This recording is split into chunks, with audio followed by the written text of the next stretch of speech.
Chers amis, bonjour. Je suis heureux de vous retrouver aujourd'hui. Et aujourd'hui, je vais vous raconter une histoire, une métaphore dont nous exploiterons les clés après. Cette histoire, c'est l'histoire d'un homme qui se promène dans le bois.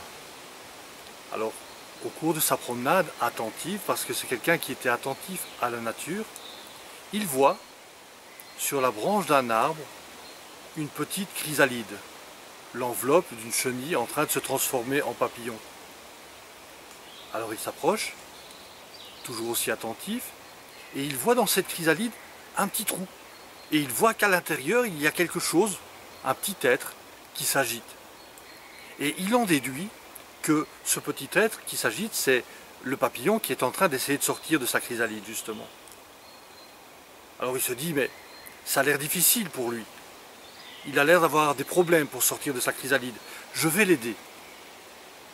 Comme il avait toujours un couteau suisse dans sa poche, il prend son couteau suisse, il l'ouvre et délicatement, avec la pointe du couteau, il commence à découper, à faire une petite entaille dans la chrysalide. Et une fois qu'il a fait l'entaille, il ouvre, il sépare les deux moitiés de la chrysalide pour libérer le papillon. Alors il le prend, il le dépose délicatement dans l'herbe, et puis à ce moment-là, qu'est-ce qui se passe? Le papillon déploie ses ailes, et il ne s'envole pas. Il ne s'envole pas parce qu'en fait, les efforts, la force qu'il aurait dû exercer pour se défaire de la chrysalide, c'est la force dont il avait besoin pour pouvoir voler. Et voilà notre papillon définitivement manchot, j'ai envie de dire, définitivement handicapé et incapable de voler.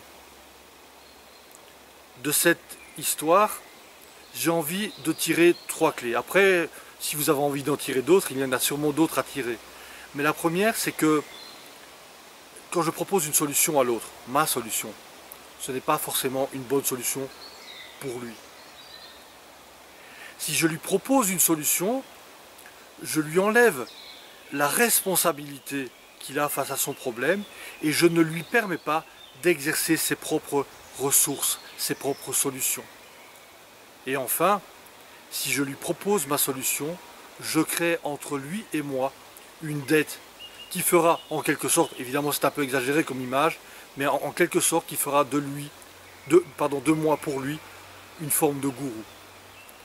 Et donc, ces 3 raisons font que j'ai envie de vous dire, vous avez un ami qui est dans le problème, soyez là, soyez présent pour lui. Aidez-le à mettre en œuvre ses propres solutions, mais ne lui imposez pas les vôtres, sans quoi, comme le papillon, il n'apprendra jamais à voler. À bientôt, au revoir.